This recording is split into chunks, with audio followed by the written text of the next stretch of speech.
मैं doctor Shikha Agarwal, associate professor, government college Sujangarh.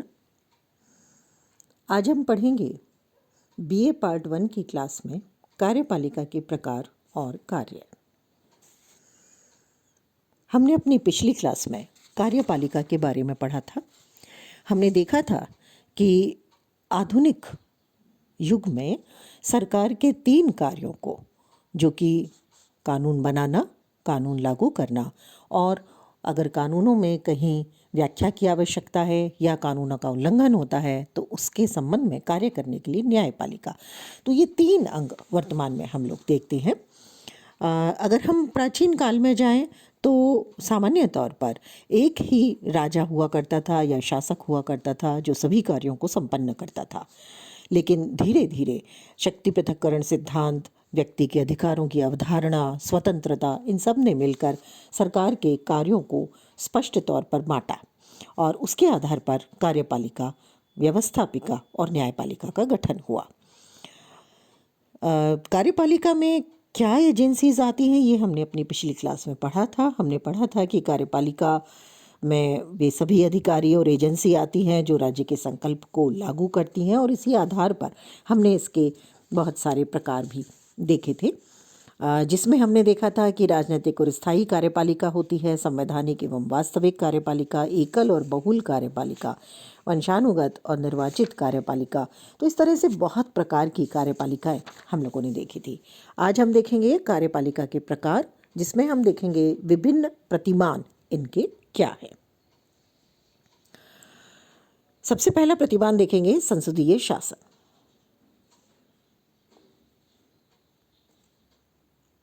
संसदीय शासन का जन्म ब्रिटेन में हुआ 18वीं शताब्दी में और उसके बाद में हम देखते हैं कि ब्रिटेन ने जहाँ जहाँ अपना औपनिवेशिक शासन किया, जैसे ऑस्ट्रेलिया है, बेल्जियम है, कनाडा है, फ्रांस है, पोलैंड है, भारत है, जापान है, तो जहाँ जहाँ उसका प्रभाव था, न्यूजीलैंड है, वहाँ वहाँ संसदीय व्यवस्था को अपनाया गया। संसदीय व्यवस्था में मुख्य रूप से कार्यपालिका और व्यवस्थापिका सीधे तौर पर जुड़ी हुई होती है, क्योंकि कार्यपालिका के सदस्य व्यवस्थापिका में से लिए जाते हैं और व्यवस्थापिका का उस पर पूरा नियंत्रण होता है। अगर हम देखें कि कार्यपालिका वहाँ पर कैसे काम करती है, तो वहाँ दोहरी कार्यपालिका होती है। संवैधानिक और वास्तविक कार्यपालिका का भेद है इस प्रतिमान में। जो संवैधानिक प्रधान है वो औपचारिक है, उसके नाम से शासन होता है, लेकिन वास्तविक कार्यपालिका जो है वो मंत्री और प्रधानमंत्री होते हैं, संसद के प्रति उत्तरदायी है और संसद में से लिए जाते हैं। इसमें प्रधानमंत्री का नेतृत्व होता है, क्योंकि प्रधानमंत्री प्रशासनिक सत्ता प्राप्त वास्तविक शासक है। उसे हम राज्य का वास्तविक कार्यकारी अध्यक्ष कह सकते हैं और मंत्रिमंडल का निर्माता भी वही है। उसको अगर ख़त्म करना है तो वही है, सदन का नेता वही है, मुख्य कार्यपालक वही है। तो प्रधानमंत्री एक महत्वपूर्ण शक्तिशाली व्यक्ति है और वास्तविक शासक है। जहाँ भी संसदीय मॉडल दिखाई देता है वहाँ सामूहिक उत्तरदायित्व भी हमें दिखाई देता है। सामूहिक उत्तरदायित्व कार्यपालिका का है जो संसद के प्रति होता है। मंत्रियों का सामूहिक उत्तरदायित्व है, वो तब तक ही अपने पद पर बने रह सकते हैं जब तक संसद में उन्हें विश्वास मत प्राप्त है, और इसके साथ साथ प्रत्येक मंत्री का व्यक्तिगत उत्तरदायित्व भी होता है। इसके साथ साथ जो संसदीय प्रतिमान है उसमें संसद सत्ता का केंद्र होती है। क्यों? क्योंकि संसद से ही कार्यपालिका को अनिवार्य तौर पर लिया जाता है। तो संसदीय प्रणाली में संसद एक ऐसा चक्र बनाती है जिसके इर्द गिर्द पूरी राजनीतिक व्यवस्था चक्कर लगाती है। संसदीय व्यवस्था इंग्लैंड और भारत में मौजूद है। दूसरा मॉडल हम देखेंगे कैबिनेट शासन का, जिसे आधुनिक इंग्लिश मॉडल भी कहा जाता है। ये जो मॉडल है ये हालांकि संसदीय मॉडल ही है, लेकिन संसदीय मॉडल में परिवर्तन आ गया। और वो परिवर्तन क्या हुआ कि मंत्रिमंडल महत्वपूर्ण ज़्यादा हो गया। संसद के स्थान पर मंत्रिमंडल के पास ज़्यादा शक्तियाँ आ गई। जैसा कि मुनरो का मानना था कि कैबिनेट संवैधानिक संरचना में एकमात्र अत्यधिक महत्वपूर्ण यंत्र बन गई है। या रेमजिम्यूर कहते हैं कि मंत्रिमंडल राज्य रूपी जहाज का संचालन यंत्र है या चक्र है। तो व्यवहार में तो संसद हमें जहाँ दिखाई देती थी महत्वपूर्ण स्थिति में, और वास्तव में कैबिनेट ज़्यादा शक्तिशाली हो जाती है। कैसे हो जाती है? क्योंकि राष्ट्रीय नीति का निर्धारण वही करती है। दलीय आधार पर अगर हम देखें तो एक ही दल से होते हैं और बहुमत प्राप्त दल से होने के कारण संसद उनके विरुद्ध नहीं जा पाती। जो बजट या विधेयक प्रस्ताव संसद में पेश किए जाते हैं वो सभी कैबिनेट के निर्देशन में तैयार होते हैं। वित्तीय स्थिति और वित्त या बजट संबंधी समस्त कार्य कैबिनेट की नीति के अनुसार होते हैं। जितने भी उच्च पदों पर नियुक्तियां होती हैं वो सब संसद को उस पर व्यवहारिक अधिकार प्राप्त नहीं है, ना ही उसमें वो हस्तक्षेप करती है, बल्कि कैबिनेट के माध्यम से होता है। कैबिनेट ही ये निर्णय करता है कि संसद में कौन सी कार्यवाही होनी है, उसे कितना समय दिया जाना है, संसद का अधिवेशन कब होना है, कब उसे खत्म करना है, और जो राज्य के नाम मात्र के अध्यक्ष हैं या संवैधानिक अध्यक्ष हैं उनका जो उद्घाटन भाषण होता है सत्र में, उसका जो भाषण है वो भी मंत्रिमंडल ही तैयार करवाता है। और मंत्रिमंडल की सिफारिश पर ही जो संवैधानिक अध्यक्ष है वो संसद के निचले सदन को भंग करने का निर्णय भी करता है। तो इस तरह से जो मंत्रिमंडल है वो संसदीय व्यवस्था में बहुत महत्वपूर्ण हो जाता है, और ख़ास करके उस समय हो जाता है जब मंत्री किसी एक खास दल से होते हैं और उस दल का बहुत ज़्यादा वर्चस्व होता है। अगला मॉडल देखते हैं प्रधानमंत्री शासन, जिसे हम नवीनतम या emerging English and Indian model कह सकते हैं। ये मॉडल कैसे सामने आता है? ये मॉडल ऐसे सामने आता है कि जब दल का नेता करिश्मेटिक होता है, उसका करिश्माई व्यक्तित्व होता है, बहुत ज़्यादा बहुमत से जीतते हैं, तो उस स्थिति में प्रधानमंत्री शासन में संसदीय शासन परिवर्तित हो जाता है। जैसा कि इंग्लैंड के बारे में कहा जाता है कि ये वेस्टमिनिस्टर प्रतिमान है। मंत्रिमंडल और संसद एक तरह से प्रधानमंत्री के हाथ में आ जाती है और इसे प्रधानमंत्री शासन इसलिए कहा जाता है। खास करके आम चुनाव के बाद में ये चीज़ें देखने में आती हैं कि चुनाव किसके नाम पर लड़ा जा रहा है, किसके व्यक्तित्व को महत्व दिया जा रहा है, और उसी व्यक्ति का जो दर्जा है वो बहुत महत्वपूर्ण हो जाता है। और हमने बहुत बार देखा है ऐसा, इंग्लैंड में और भारत में भी ऐसा हुआ है कि प्रधानमंत्री ने मंत्रिमंडल के सदस्यों के असहमत होने पर या असंतुष्ट होने पर उन्हें मंत्रिमंडल से हटा दिया है। तो इसे मंत्रिमंडलीय मॉडल, जिसे हम प्रधानमंत्री मॉडल कहा जाता है। चौथा मॉडल आता है अध्यक्षीय शासन, अमेरिकी प्रतिमान जिसको हम कह सकते हैं। अध्यक्षीय प्रतिमान जो है ये अमेरिका में खास करके है, और इसके साथ साथ अमेरिकी गोलार्ध में आने वाली बहुत सारे देशों में, दक्षिण वियतनाम में, दक्षिण कोरिया में भी इसे देखा जा सकता है। इस मॉडल की सबसे बड़ी विशेषता है सरकार के तीनों अंगों में शक्ति पृथक्करण होता है, एक दूसरे से अलग रहते हैं और हर एक का अपना अधिकार क्षेत्र है। दूसरा आता है कि यहाँ मंत्रिमंडल की स्थिति जो है वो सेवक की तरह है, वो राष्ट्रपति के अधीन है, राष्ट्रपति ही उन्हें नियुक्त करते हैं। इसके साथ साथ राजनीतिक व्यवस्था में शक्ति का केंद्र उस तरह से नहीं होता जैसे संसदीय व्यवस्था में है, लेकिन राष्ट्रपति के पास सबसे ज़्यादा शक्तियाँ होती हैं। कार्यपालिका व्यवस्थापिका से बिल्कुल अलग होती है, उसके प्रति उत्तरदायी भी नहीं होती, वो संविधान के प्रति केवल उत्तरदायी होती है। और राष्ट्रपति भी व्यवस्थापिका को भंग नहीं कर सकता और ना ही उसे किसी तरह से बाध्य कर सकता है। वहाँ पर क्योंकि शक्ति पृथक्करण का सिद्धांत अपनाया जाता है, जहाँ भी अध्यक्षीय मॉडल है, अगर हम अमेरिका के मॉडल को लेते हैं तो हम देखते हैं कि शक्तियों का पृथक्करण होने से तीनों जो अंग हैं सरकार के उनमें गतिरोध आ सकता है। तो ऐसी स्थिति में नियंत्रण और संतुलन के सिद्धांत को अपनाया जाता है। तो यहाँ उसको अपनाया गया है और उसके आधार पर राष्ट्रपति शक्तिशाली हो जाता है क्योंकि उसके पास वीटो की पावर है। निश्चित अवधि के लिए बनता है, उसे हटाना बहुत आसान नहीं है। और इस स्थिति में राष्ट्रपति का जो रूप है वो अध्यक्ष के रूप में वास्तविक तौर पर उभर करके सामने आता है। अगला मॉडल लेते हैं फ्रेंच मॉडल, राष्ट्रपति का फ्रेंच मॉडल, जिसे अर्ध राष्ट्रपतीय और अर्ध संसदीय मॉडल भी कहा जाता है। 1958 के डिगाल संविधान में एक शक्तिशाली राष्ट्रपति की व्यवस्था की गई और उसे वास्तविक अधिकार वैसे ही दिए गए जैसे हम संसदीय व्यवस्था में प्रधानमंत्री के पास देखते हैं। 5 वर्ष के लिए उसे चुना गया, महाभियोग से उसे हटाया जा सकता है और एक प्रधानमंत्री की व्यवस्था भी की गई। इसके अधीन एक मंत्रिमंडल है जो संसद के प्रति उत्तरदायी है। अब यहाँ कई बातें अलग हैं।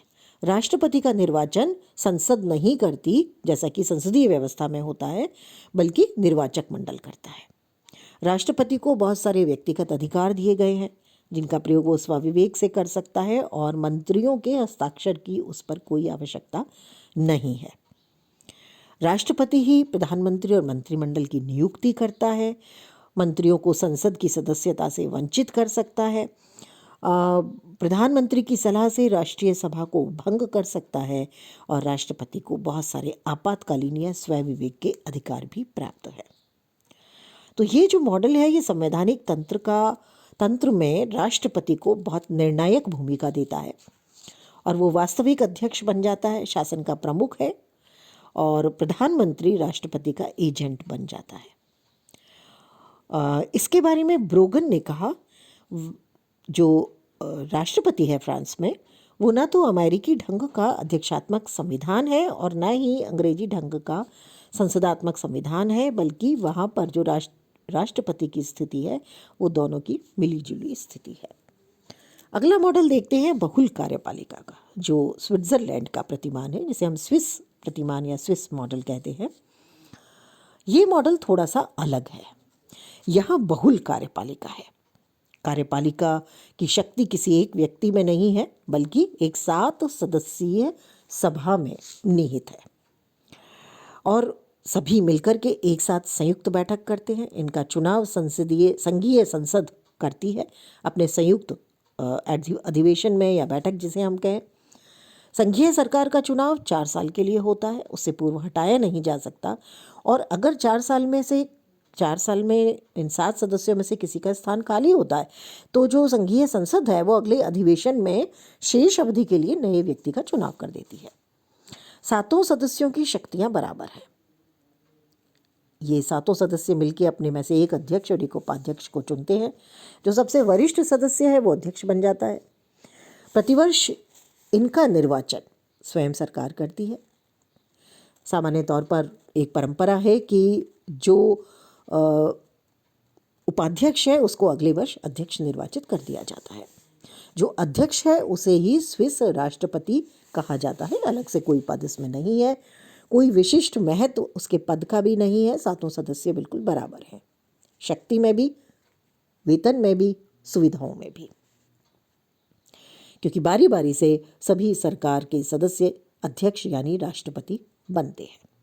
इनका जो अधिकार है वो केवल संघीय सरकार की बैठकों की अध्यक्षता करना, संघ राज्य का प्रतिनिधित्व करना, देश विदेश में औपचारिक कार्यों का संपादन करना, सरकार के कार्यों का निरीक्षण और संचालन करना और अगर कभी समान मत पड़ जाते हैं तो निर्णायक मत देना।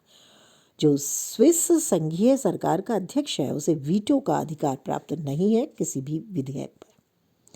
तो जो संघीय सरकार है ना तो वो राष्ट्रपति है, ना प्रधानमंत्री है, ना मंत्रिमंडल है, ना उसका कोई किसी के प्रति सामूहिक उत्तरदायित्व है, न वो विधानमंडल का विघटन कर सकती है और ना ही वो विधानमंडल जो वहाँ पर है वो कार्यपालिका को हटा सकती है। तो बहुत अलग तरह की व्यवस्था हमें इस मॉडल में दिखाई देती है। तो बहुल कार्यपालिका का मॉडल भी विश्व में मौजूद है और इसे हम स्विस मॉडल या स्विट्ज़रलैंड के मॉडल के रूप में देखते हैं। अब हम आते हैं स्विस मॉडल जो है, एक चीज़ और इसमें हम देख लेते हैं कि इसमें राष्ट्रपति को बिना महत्व का राष्ट्रपति कहा जाता है, जिसे कोई विशेषाधिकार प्राप्त नहीं है। अब हम आते हैं कार्यपालिका के कार्यों पर। कार्यपालिका मोटे तौर पर अगर हम देखें तो कानून को लागू करवाने वाली संस्था है, लेकिन इसका कार्यक्षेत्र बहुत ज़्यादा बढ़ गया है और मूल रूप से ये एक तरह से सरकार का पर्यायवाची बन गई है। गैटल 5 कार्य बताते हैं: कूटनीतिक कार्य, प्रशासनिक कार्य, सेना संबंधी कार्य, व्यवस्था संबंधी कार्य और अन्य न्याय संबंधी कार्य। तो मोटे तौर पर हम लोग क्या कार्य हैं उसको देखते हैं। सबसे पहला है प्रशासन का संचालन करना, देश में आंतरिक शांति व्यवस्था बनाए रखना, पुलिस की शक्ति रखना, रक्षा, सेना, बाह्य आक्रमणों से सुरक्षा और प्रशासकों की नियुक्ति करना, आंतरिक और बाह्य प्रयोजनों के लिए राष्ट्रीय नीति का निर्माण करना। तो ये प्रमुख प्रशासनिक कार्य है। अगले आते हैं कूटनीतिक कार्य। कूटनीतिक कार्य में विदेशों के साथ संबंध कैसे रखे जाएं, ये कार्यपालिका का उत्तरदायित्व है।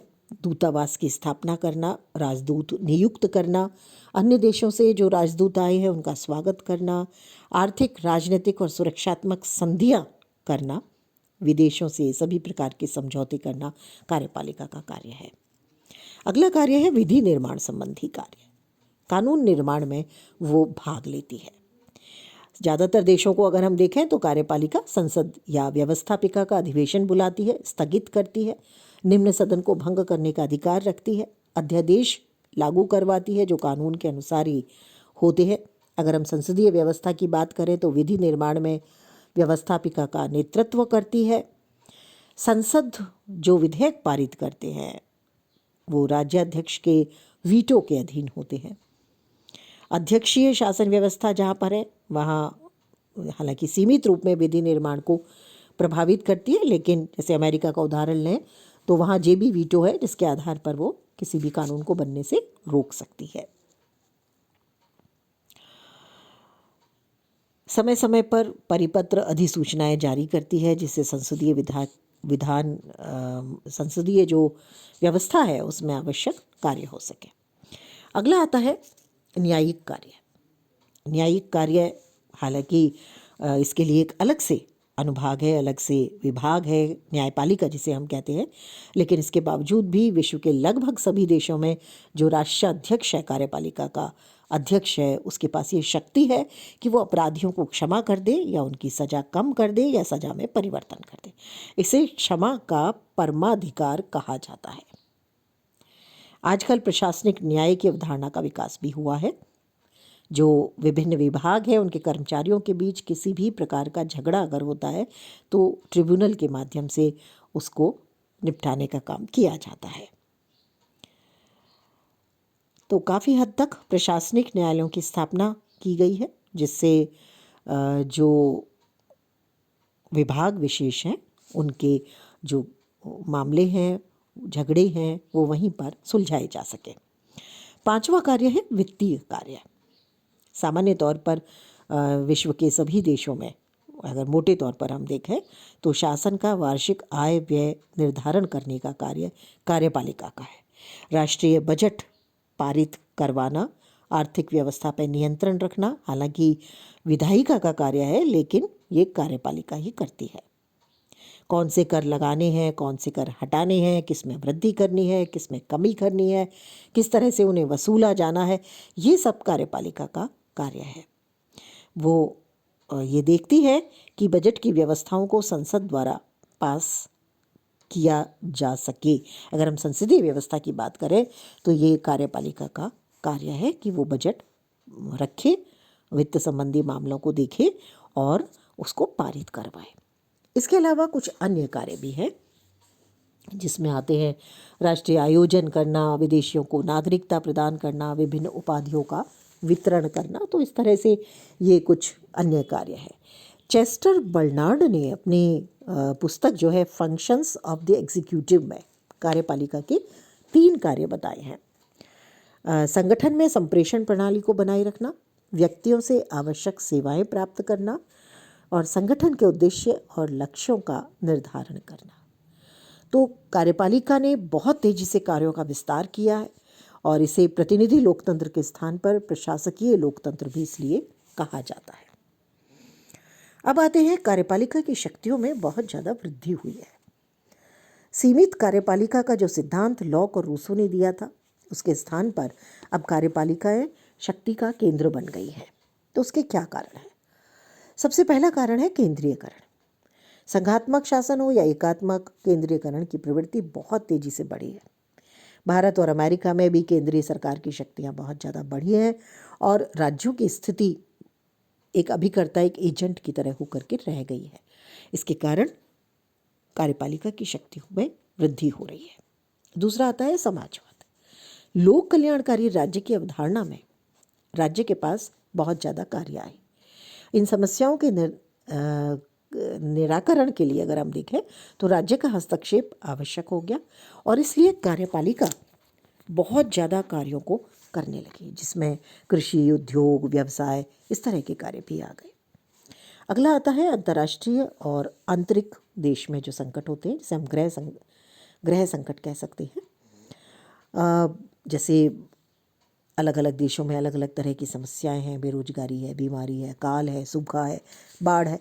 तो इन सब से निपटने के लिए या आंतरिक गृह युद्ध शुरू हो जाता है तो उसमें अंतर्राष्ट्रीय संकट उत्पन्न होता है, युद्ध का रूप सामने आता है। तो ये सब कार्यपालिका के हाथों में तेजी से इनके कारण शक्तियाँ बढ़ी हैं। और जैसा हम देखते हैं प्रथम और द्वितीय विश्व युद्ध के समय भी चर्चिल है, हिटलर है, मुसोलिनी है, इनके पास में बेहद शक्तियाँ आ गई थी। आर्थिक संकट के समय फ्रैंकलिन रूजवेल्ट अमेरिका के संवैधानिक एक तरह से अधिनायक बन गए थे। तो संकट के समय जो कार्यपालिका है उसकी शक्तियाँ तेजी से बढ़ जाती हैं। अगला आता है नेतृत्व की आवश्यकता। अगर कमज़ोर नेतृत्व है तो देश भी कमज़ोर हो जाएगा। और क्योंकि कार्यपालिका का नेतृत्व एक ज़्यादा शक्तिशाली व्यक्ति करता है तो इसलिए कार्यपालिका ज़्यादा सबल होती जा रही है। इसके साथ साथ संचार और आवागमन के साधनों का तेज़ी से विकास हुआ है, जिससे जो कार्यपालिका है वो तकनीकी यंत्रों की सहायता से कार्यों को तेज़ी से कर रही है। विशेषज्ञ लोग उसमें होते हैं तो वो तेज़ी से काम करते हैं। अगला आता है राजनीतिक दलों का विकास। राजनीतिक दलों का विकास होने से और कार्यपालिका में अपने दल के नेता को प्रमुख वक्ता के रूप में रखने से लोकमत तैयार रहता है। दलों में कठोर अनुशासन होता है जो नेता के नेतृत्व में कार्य करते हैं और इस आधार पर भी कार्यपालिका की भूमिका बहुत तेज़ी से बढ़ी है। और एक बहुत महत्वपूर्ण बात है और वो है व्यवस्थापिका की शक्तियों का ह्रास। व्यवस्थापिकाएं जो समस्याओं की जटिलता है उसको बहुत ज़्यादा नहीं समझ पाते, न ही बहुत विशेषज्ञ लोग हैं। आर्थिक सामाजिक जो परिस्थितियां हैं उसके अनुसार खुद को नहीं बदल पाते। तो ऐसी स्थिति में कार्यपालिका के पास शक्ति एक तरह से पहुंच गई है। व्यवस्थापिका तेजी से निर्णय भी नहीं ले पाती है। तो इस कारण भी मंत्रिमंडल और कार्यपालिका की शक्तियां बहुत ज़्यादा बढ़ी हैं। तो ये बहुत महत्वपूर्ण कारण है जिससे कार्यपालिका की शक्तियां विश्व में तेजी से बढ़ी हैं। जैसा कि लिप्सन कहते हैं कि राज्य के कार्यों में प्रत्येक वृद्धि ने कार्यपालिका के कार्य और शक्ति में वृद्धि की है। तो इस तरह से कार्यपालिका बहुत ज़्यादा महत्वपूर्ण हो गई है और विधायिका के क्षेत्र में भी अब काफ़ी तेज़ी से वो कार्य कर रही है। आज के लिए इतना ही।